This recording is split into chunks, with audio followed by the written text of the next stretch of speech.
Welcome to this journey through one of the most unsettling cases recorded in the history of the United States. Before we begin, I invite you to leave in the comments where you're watching from and the exact time at which you're listening to this narration. We're interested to know how far these documented accounts reach and at what moments of day or night they find their listeners. In the autumn of 1837, the St. Louis Hotel in New Orleans was packed with the city's wealthiest men. The auction that evening had drawn an unusual level of interest, even for a city known as the largest slave market in the United States. What made this particular sale different was not the number of human beings on the block, but rather the presence of a single woman who would soon become known throughout the city as the Pearl, a name that would echo through the cobblestone streets of the French Quarter for decades to come. She stood 5 feet and 4 inches tall, with skin described in the auction papers as the color of fresh cream with the slightest hint of coffee. Her eyes were a deep amber that seemed to change hue depending on the light, and her hair fell in long, glossy black waves down her back. The auctioneer, a man named Thomas Williams, introduced her simply as Lot Number 17. But those in attendance knew they were witnessing something extraordinary. As whispers moved through the crowd like ripples on the Mississippi, the bidding began at a staggering sum, 5 times the price of an ordinary house servant. What happened next would become one of the most peculiar chapters in the history of New Orleans, a city already infamous for its complex racial hierarchy and the brutal economics of human bondage. It would connect powerful families, unearth forgotten secrets, and eventually lead to a series of disappearances that remained unexplained until 1962, when a renovation project at the old Delacroix mansion on Royal Street uncovered a hidden room containing a leather-bound journal, 3 human finger bones, and a portrait of a woman whose beauty, even captured in aging paint, seemed almost otherworldly. This is the story of Eleanor Reynolds, known to most as the Pearl, and the terrifying truth behind her disappearance in the winter of 1842. The auction that night in 1837 was recorded by multiple witnesses, including James Thornton, a northern businessman visiting New Orleans to establish cotton trade connections. In his personal diary, recovered from his estate in Boston in 1952, Thornton described the scene with evident discomfort. "I have never witnessed such frenzy among gentlemen of standing as occurred tonight at the Hotel Exchange. The woman on sale was indeed remarkable in appearance, yet the behavior of those present seemed driven by something beyond mere desire for human property. One could detect an almost religious fervor in their bidding, as though acquiring this particular slave had significance beyond the material realm. What Thornton couldn't have known was the complex web of history surrounding the woman on the block. Eleanor Reynolds had not been born into slavery, nor had she come through the traditional channels of the domestic slave trade. According to ship records from the port of New Orleans, she had arrived just 3 weeks earlier on a vessel called the Augusta, listed not as cargo but as a passenger accompanying a merchant named Marcus Bennett. But by the time the Augusta docked, Bennett was dead, supposedly from a fever contracted in Havana during their journey. With no free papers found among Bennett's possessions, Eleanor was seized by port authorities and eventually placed for auction. This much was public record.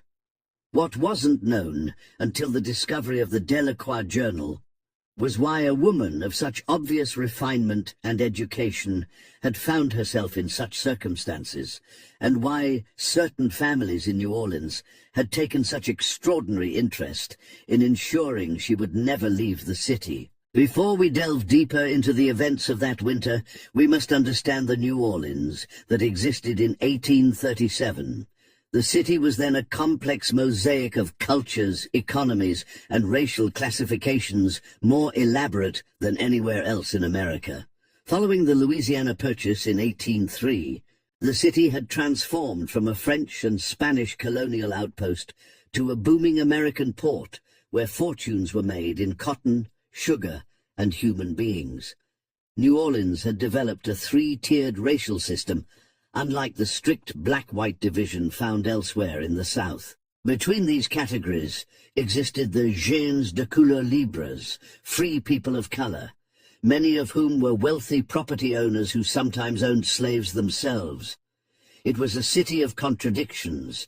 Brutal slave markets operated within walking distance of opera houses. Códigos negros regulated the treatment of slaves, while sophisticated social events called quadroon balls facilitated arrangements between white men and free women of color.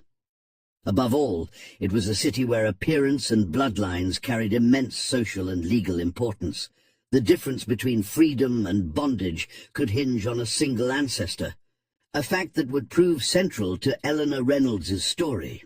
The winning bid that night came from Charles Delacroix, a wealthy sugar planter whose family had been in Louisiana since the early French colonial period. Delacroix paid the unprecedented sum of $7,000, enough to purchase an entire plantation of field workers, for a woman who, by all accounts, had no experience with domestic service or field labor. The transaction was recorded by notary William Patterson, whose ledger noted something unusual. Delacroix insisted the bill of sale describe Eleanor not as a slave, but as a ward, to be housed in his Royal Street residence. What happened after Eleanor was taken to the Delacroix home remains clouded in conflicting accounts. The household staff, interviewed decades later by a journalist from the Daily Picayune, recalled that she was treated not as a servant, but as a guest, given a private room in the family quarters, and provided with clothing befitting a society woman. Yet she was never seen leaving the property, and visitors to the house reported that Delacroix introduced her as his distant cousin from France, who spoke little English. According to household records, Delacroix's wife, Isabel, left for her family home in Natchez just 2 weeks after Eleanor's arrival, taking their 3 children with her. She would not return for nearly 6 months. During this period, Charles Delacroix closed his Royal Street house to all visitors and conducted his business affairs entirely through written correspondence delivered by his private secretary. The mystery deepened when, in January of 1838, Dr. Samuel Lawrence was summoned to the Delacroix home to attend to Eleanor, who was reportedly suffering from a persistent cough. Dr. Lawrence's medical journal, preserved in the archives of Tulane University, contained an entry that read, "Called to attend to young woman at the Delacroix residence. Patient exhibits symptoms consistent with consumption, though her overall constitution appears sound. What troubles me more is the evident distress in her manner. When alone, she asked if I knew of her true circumstances before her arrival in New Orleans. Before I could respond, Delacroix returned to the room, and she spoke no further on the matter." Dr. Lawrence noted that he prescribed a standard treatment of bed rest and tonics, but also recorded his impression that the lady's ailment seemed as much of the spirit as of the body. But he was never called back to the house. By spring of that year, rumors had begun to circulate through New Orleans society about the mysterious beauty at the Delacroix mansion. Some claimed she was Charles Delacroix's illegitimate daughter, others that she was his mistress, brought from abroad. The most persistent rumor, however, was that she was somehow connected to the Villars family, one of the oldest and most secretive lineages in Louisiana, whose patriarch, Henri Villars, had been among the most aggressive bidders at the auction before Delacroix's winning offer. The Villars family had built their fortune in the early days of the colony, controlling vast sugar plantations and, according to local legend, engaging in privateering during the War of 1812. By 1837, they had largely withdrawn from public life, maintaining their estate on the outskirts of the city and rarely participating in society events. What connected them to a young woman newly arrived from Havana? This question would remain unanswered for more than a century. The Delacroix Journal, discovered during renovations in 1962, provided the first real insight into Eleanor's life in the mansion. The journal, written in a precise, educated hand, began in February 1838.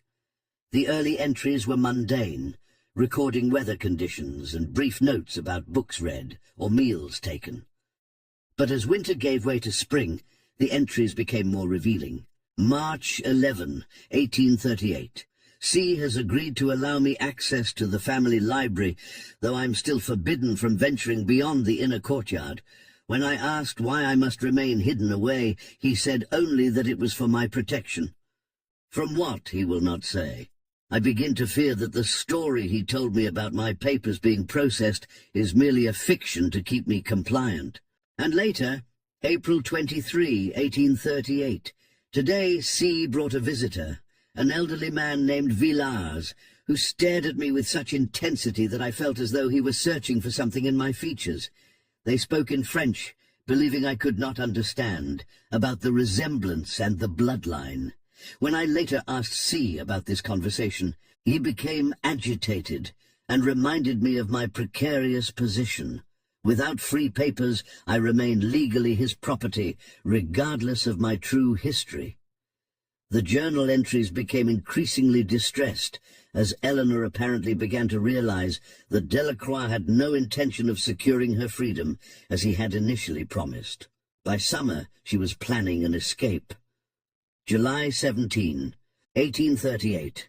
I have managed to make contact with a housemaid who has agreed to deliver a message to the offices of the American consul. If my mother's story was true, my birth in Philadelphia should be sufficient to establish my free status, regardless of my appearance. I must act quickly before C makes good on his threat to send me to his plantation if I continue to cause difficulties. The next entry, dated August 2nd, contained a single line. It was a trap. The maid informed C of my plan. I am to be moved tomorrow. The journal then fell silent for nearly a month. When entries resumed in September, Eleanor was writing from Beau Refuge, the Delacroix sugar plantation 50 miles downriver from New Orleans.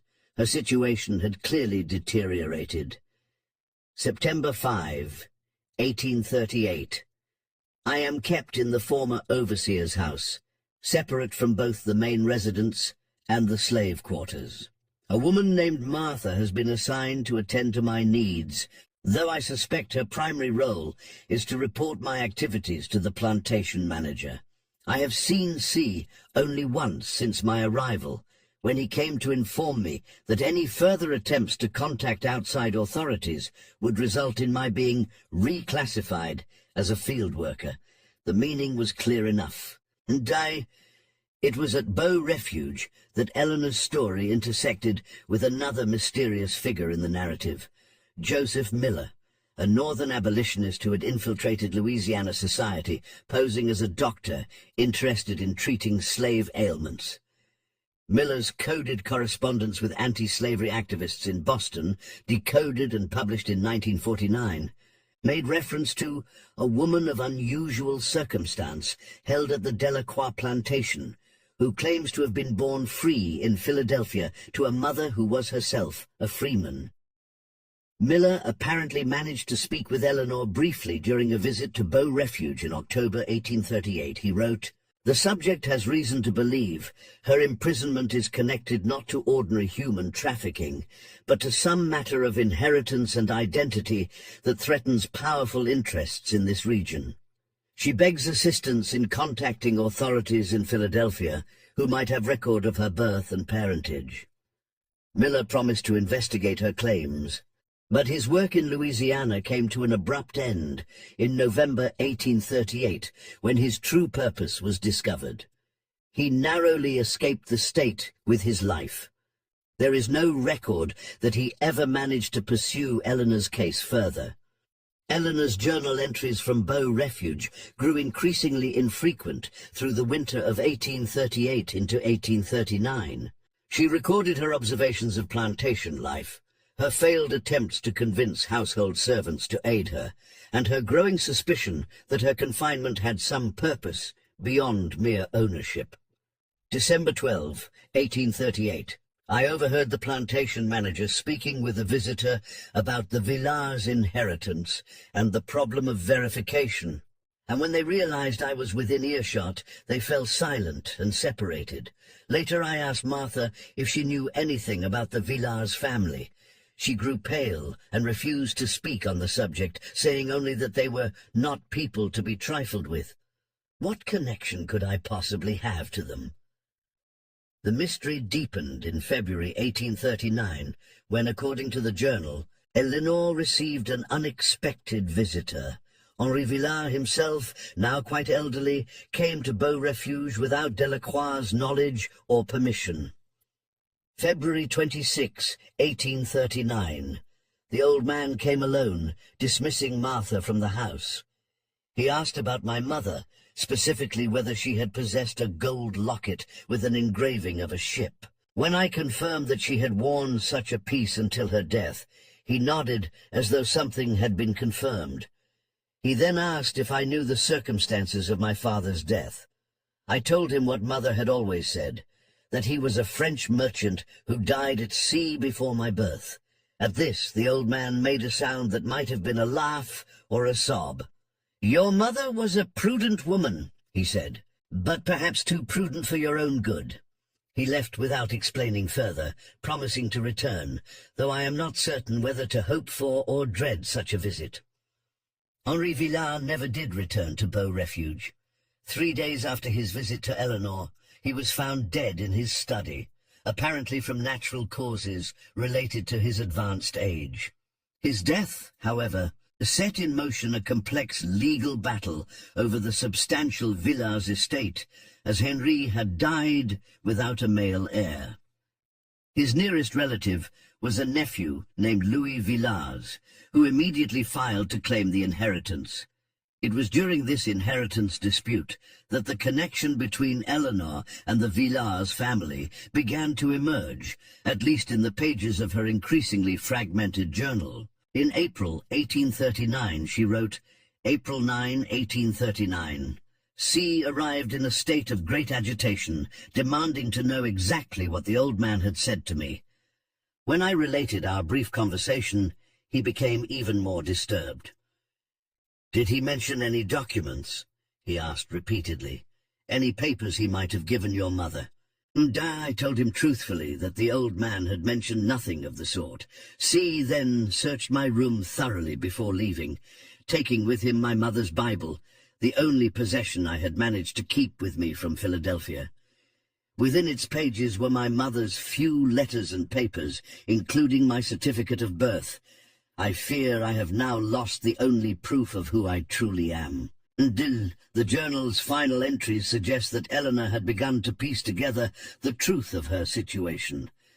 In an entry dated June 17, 1839, she wrote, "I now understand why I was brought here. It was never about my value as property, but about preventing me from claiming what might rightfully be mine. My mother once told me that my father's family had rejected her, but she never explained why. If what I now suspect is true, then my father was not simply a French merchant, but a Villars, perhaps even Henri's son.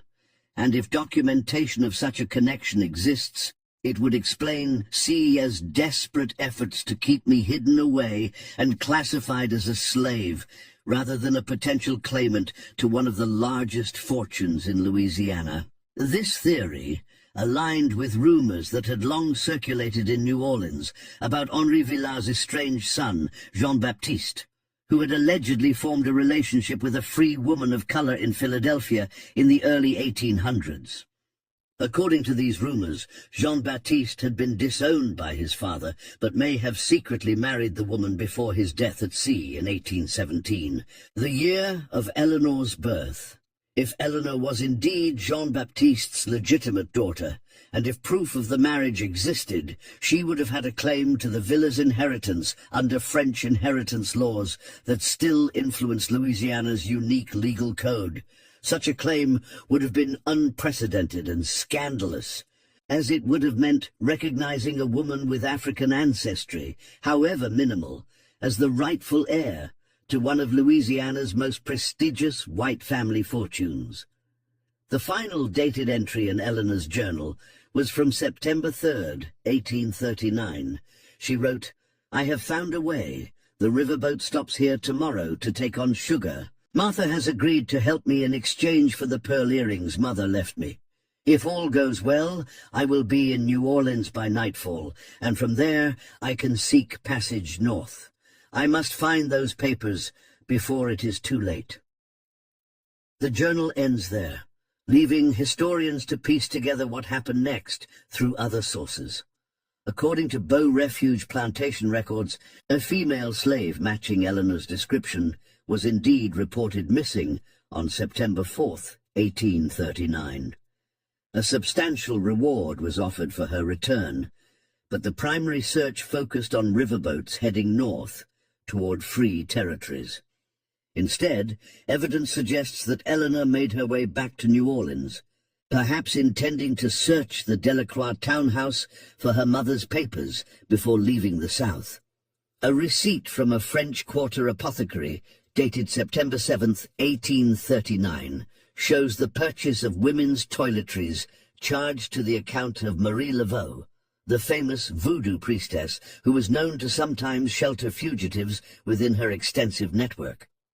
For almost 3 years, Eleanor Reynolds seemingly vanished from all records. The Villars inheritance case proceeded, with Louis Villars ultimately being confirmed as the rightful heir in 1841, after no other claimants came forward with sufficient proof of relation. Charles Delacroix, after an initial aggressive search for his missing property, appeared to abandon the pursuit, focusing instead on resolving mounting financial difficulties that had begun to plague his once prosperous sugar operations.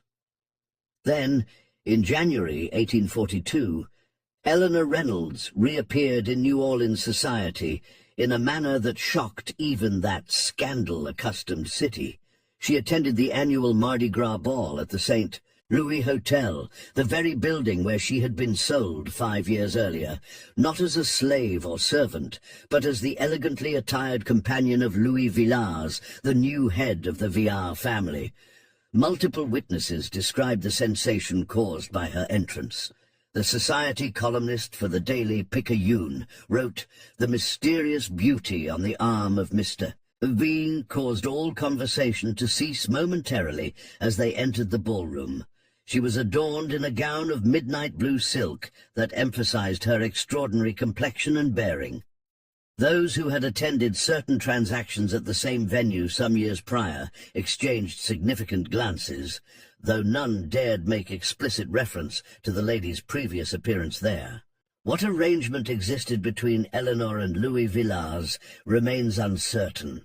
Some historians suggest he may have purchased her freedom secretly, while others propose a more complex scenario in which Eleanor had obtained leverage over the Villars' heir through discovery of documents related to her parentage. What is clear is that their public appearance together represented an unprecedented breach of New Orleans' social boundaries, regardless of Eleanor's ambiguous racial classification. Charles Delacroix was also in attendance at the ball that night. According to multiple accounts, he grew visibly distressed upon seeing Eleanor with Louis Villars, attempting to approach them before being physically restrained by friends. He left the event shortly thereafter. 3 days later, he filed a legal complaint claiming that Louis Villars had unlawfully taken possession of human property rightfully belonging to the Delacroix estate. The complaint was quietly withdrawn within 24 hours. On February 12, 1842, Eleanor and Louis Villars were seen boarding a steamship bound for France. According to passenger manifests, they travelled as Mr. Louis Villars and Ward. They left behind a New Orleans already ablaze with rumour and speculation. They would never return to American soil. And here the documented history might have ended, were it not for the events that unfolded at the Delacroix mansion 2 weeks after their departure. On February 27th, 1842, neighbors reported unusual activity at the normally quiet Delacroix residence on Royal Street. Lights burned through the night, and servants were seen carrying large trunks to waiting carriages. By morning, the house stood empty, with no formal announcement of the family's departure. When creditors arrived days later to inquire about mounting unpaid debts, they found the house abandoned, though apparently not in haste. Clothes remained in wardrobes, books on shelves, and food in the pantry, as though the occupants expected to return shortly. Charles Delacroix, his wife Isabel, and their 3 children had vanished. Initial assumptions that they had fled creditors gave way to more sinister theories when, in March 1842, the bodies of 2 men were discovered in the swampland outside the city. They were identified as Delacroix's private secretary and his plantation manager from Beau Refuge. Both had been killed by a single gunshot to the head, execution style. A police investigation was launched, but yielded few results.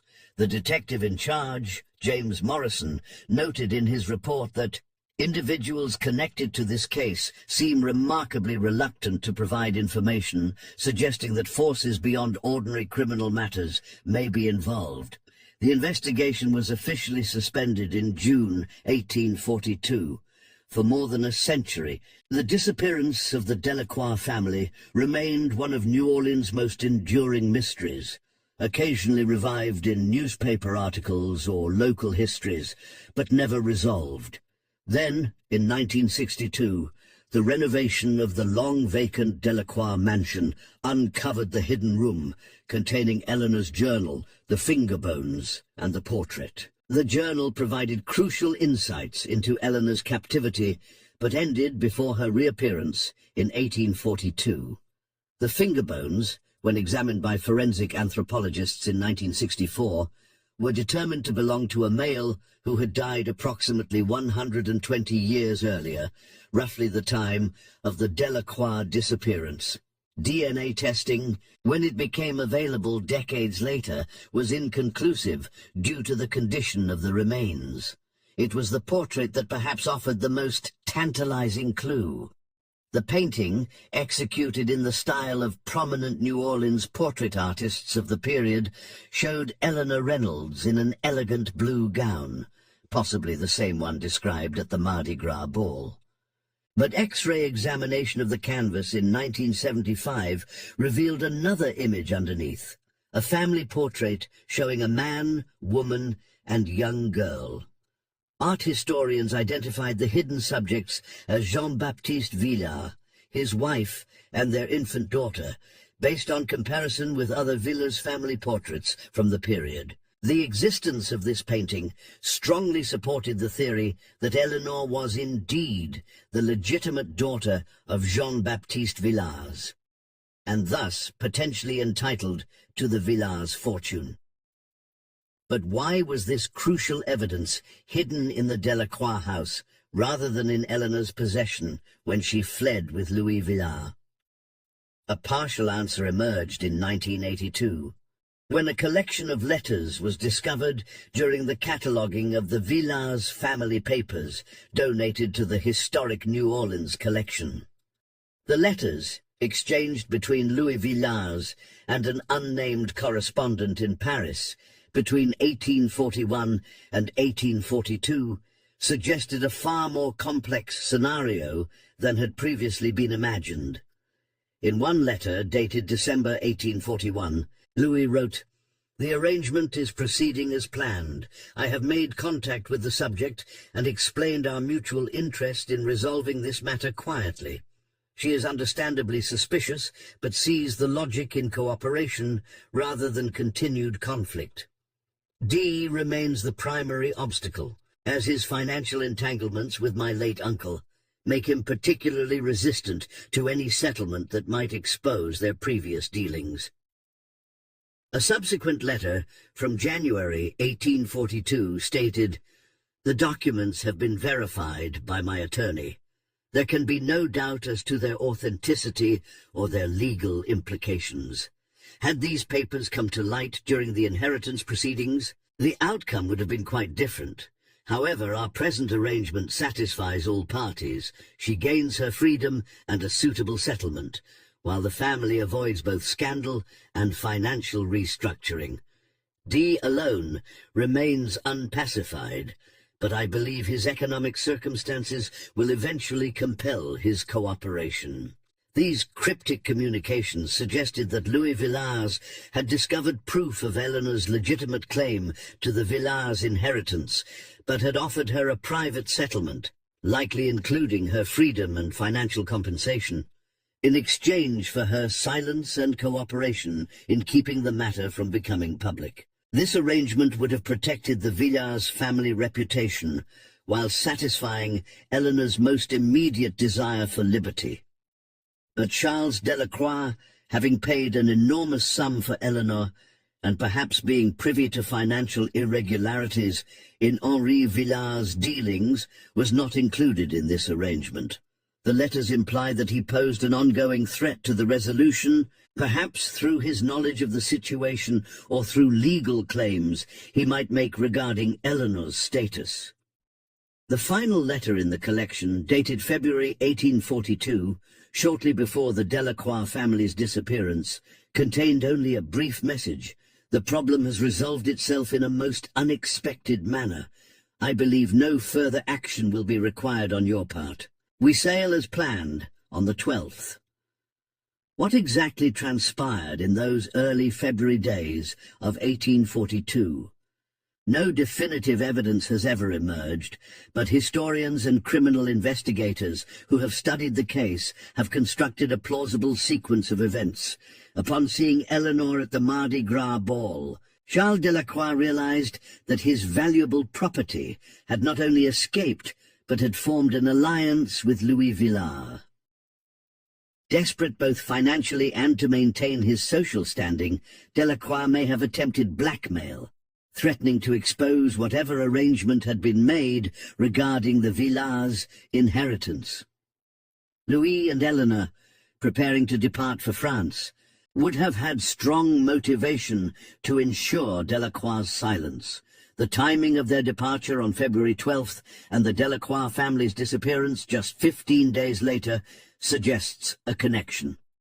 The murdered secretary and plantation manager may have been eliminated as witnesses to whatever occurred at the Delacroix home. The finger bones found in the hidden room have never been positively identified, but their presence alongside Eleanor's journal and the concealed portrait points to a violent conclusion to the Delacroix family's story.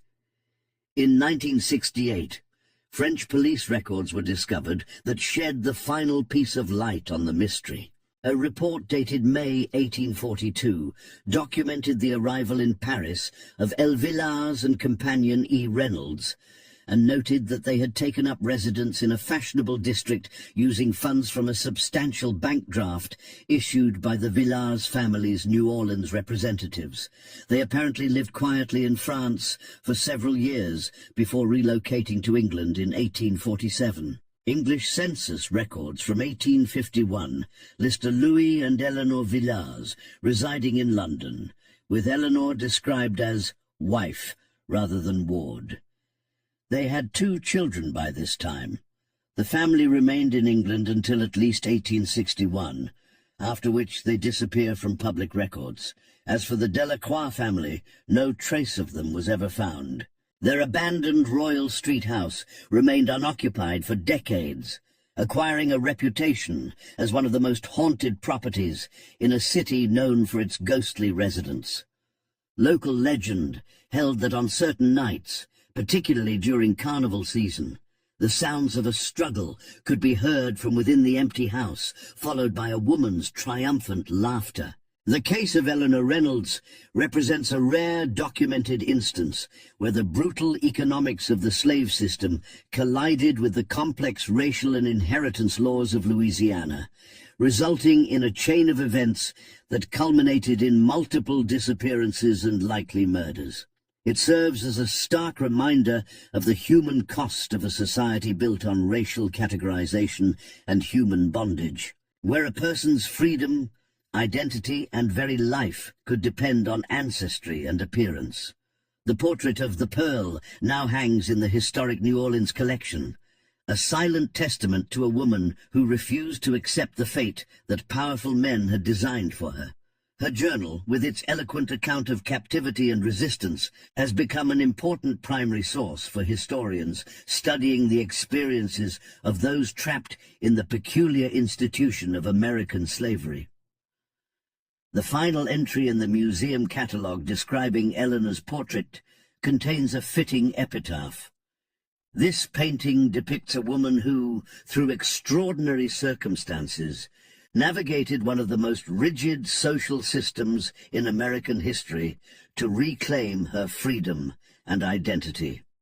What remains unknowable is the full human cost of her journey. In 1969, during further renovations of the Delacroix mansion, workers discovered a small cavity beneath the floorboards of the hidden room. Inside was a gold locket containing a miniature painting of a ship at sea.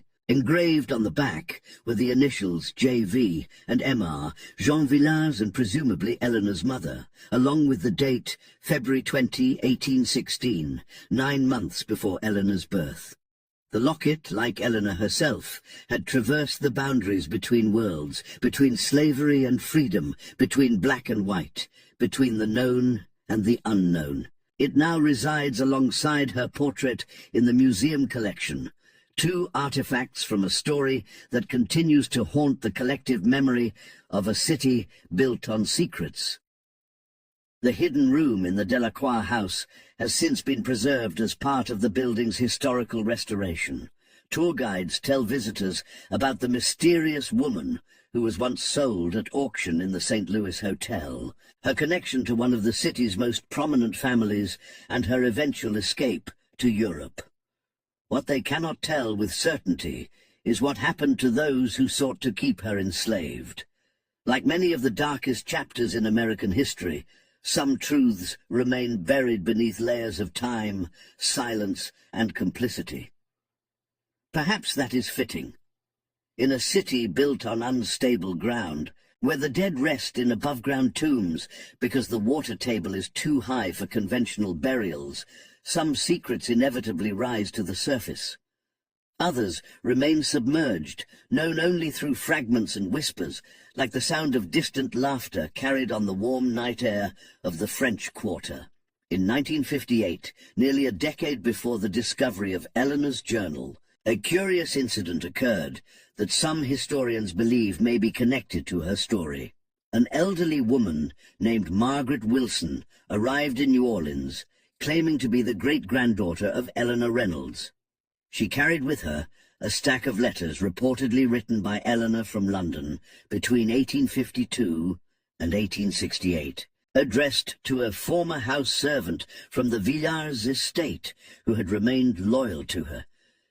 The letters, if authentic, revealed that Eleanor and Louis had indeed married in France, where the racial restrictions that would have forbidden their union in Louisiana did not apply.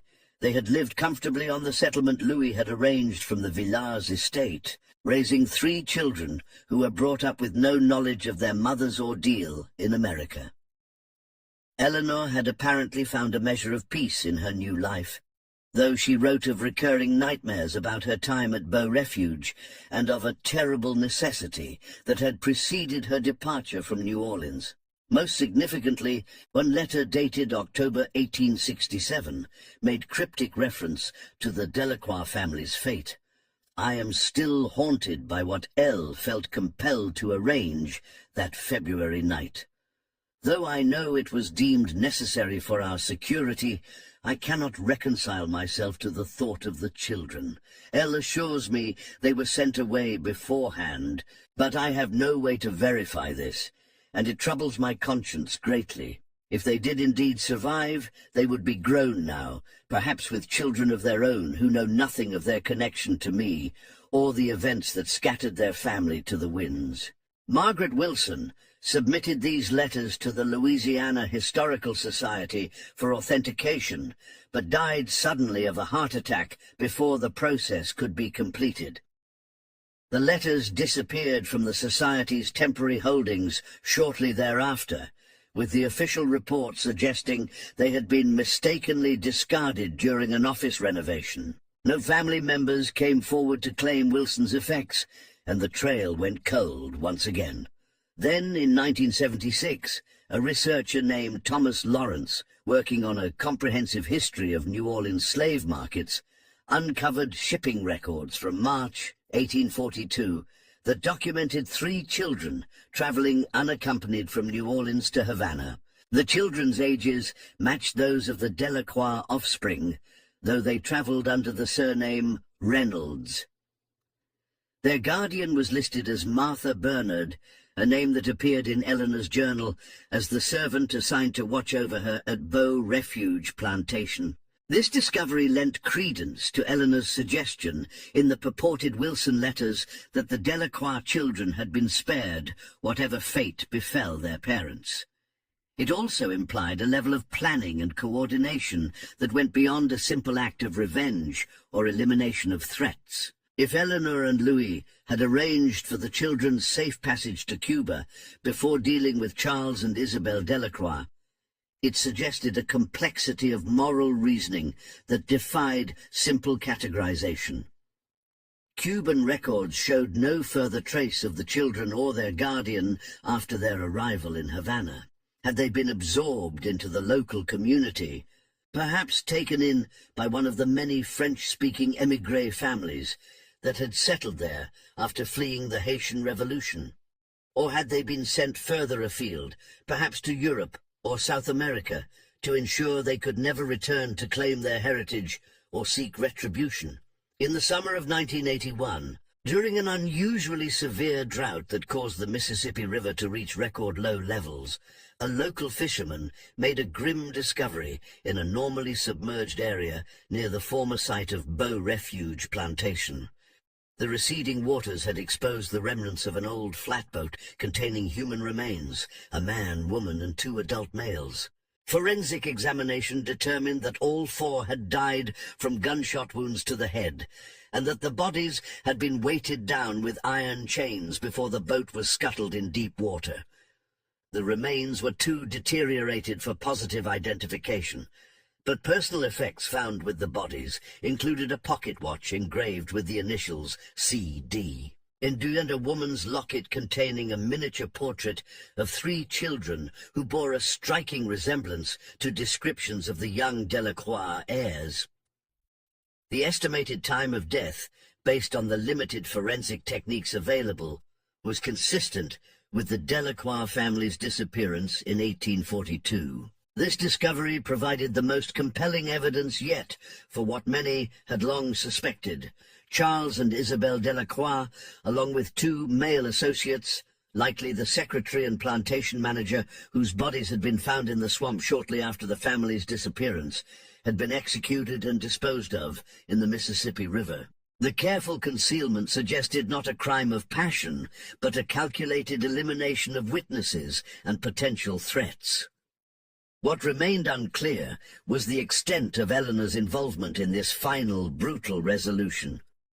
Had she been an active participant in planning retribution against those who had enslaved her, or had Louis Villars acted independently to remove obstacles to their future together? The execution-style killings pointed to experienced hands, possibly men in Louis Villars' employ, rather than the aristocratic heir himself. But the precision with which the Delacroix children had been separated from their parents before the killings suggested Eleanor's influence, a last act of mercy from a woman who had herself been torn from her family. In 1994, the final piece of the puzzle emerged when an architectural historian researching the Villars family estate outside New Orleans discovered a sealed compartment within the master bedroom's fireplace mantel. Inside was a small leather pouch containing a handwritten confession signed by Louis Villars and dated February 25th, 1842, 2 days before the Delacroix family's disappearance. The confession stated, "What I have set in motion cannot be undone, nor would I undo it if I could. The elimination of Charles and Isabel Delacroix has become necessary not merely for my own interests, but for E.'s safety and freedom. Their claims against her would follow us even to Europe, and D.'s financial desperation makes him unpredictable and dangerous. I have arranged for the children to be taken to Cuba, where Martha has contacts among the free-colored community who will ensure they are raised in comfort, though with no knowledge of their true parentage. E. insisted on this mercy, though I argued it creates future risk. I could not deny her this, having witnessed the depth of her suffering at their father's hands. The men I have engaged for the task are reliable, and have been well compensated for both their service and their silence. They understand that any breach of confidence will result in their own elimination. The plan will be executed tomorrow night when the household is at rest.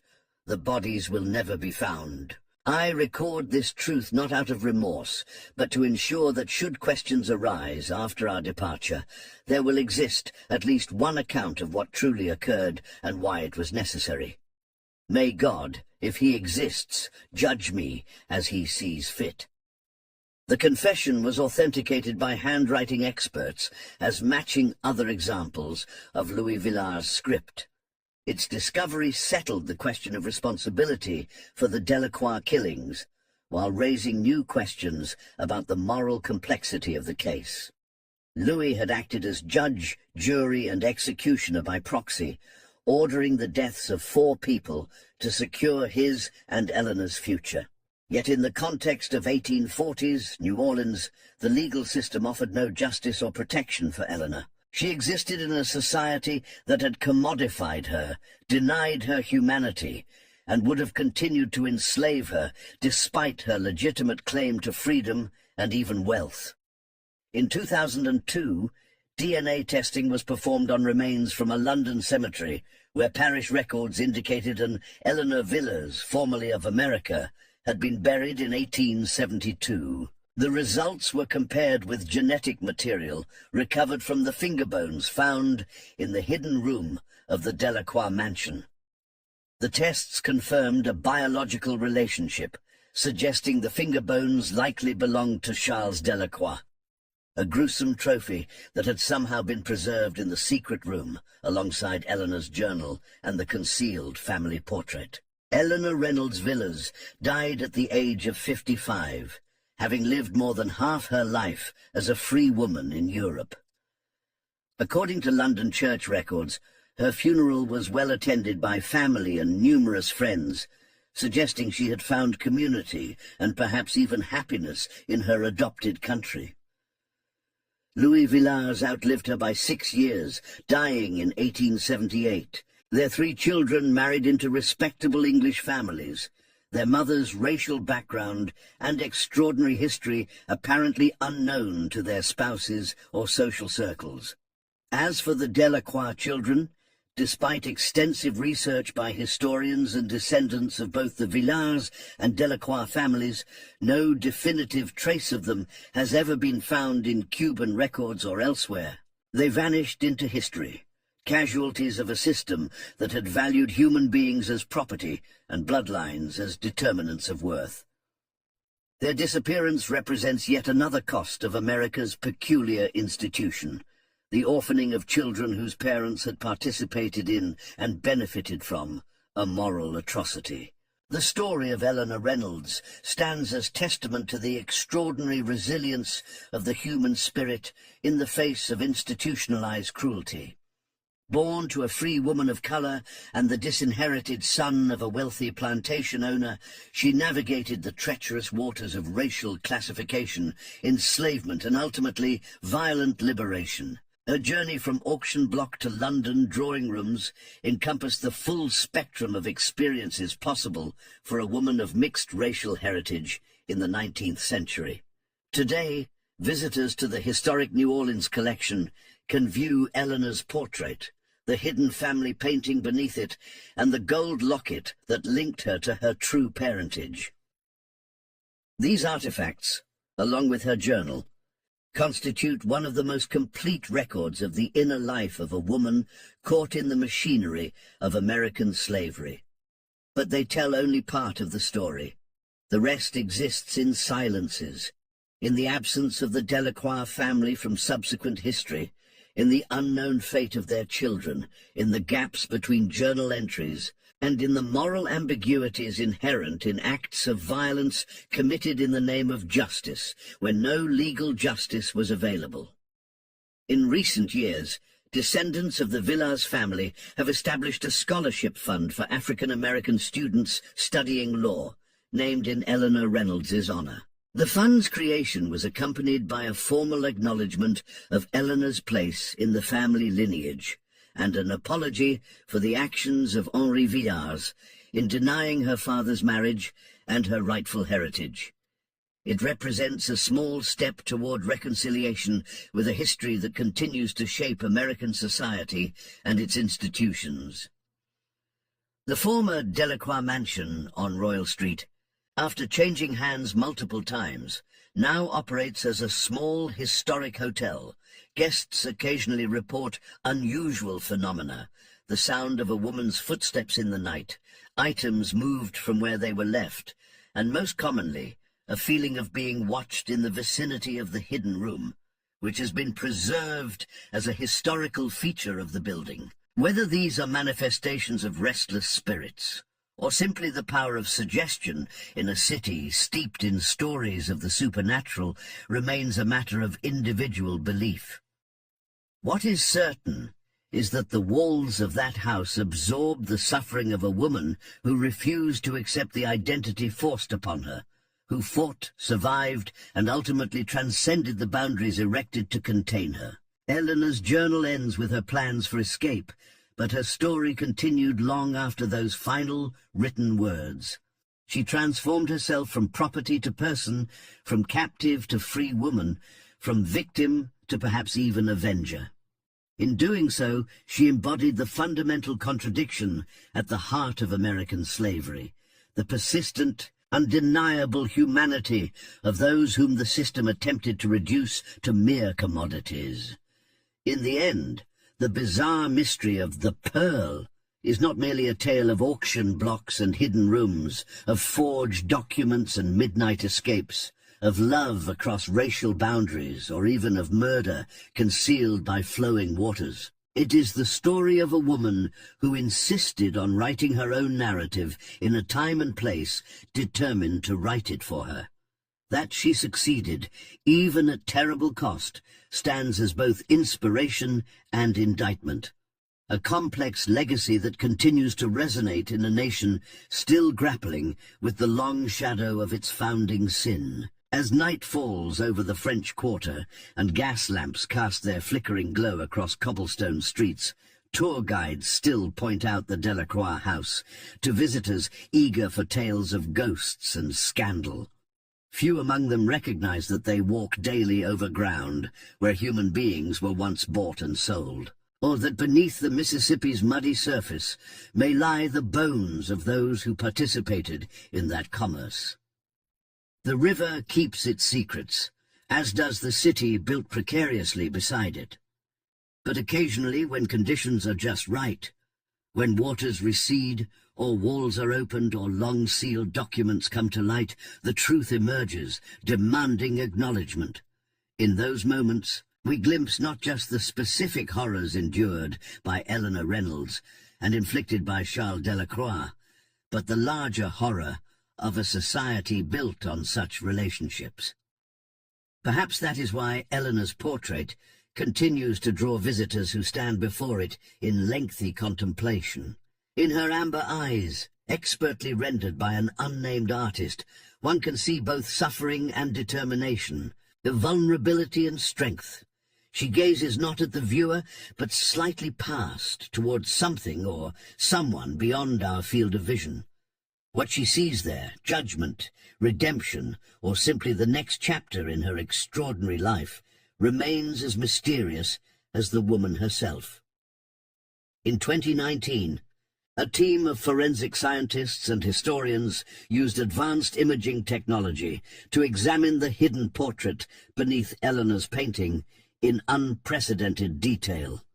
The results confirmed what had long been suspected. The family portrayed was indeed Jean-Baptiste Villars, his wife Marie Reynolds, and their infant daughter.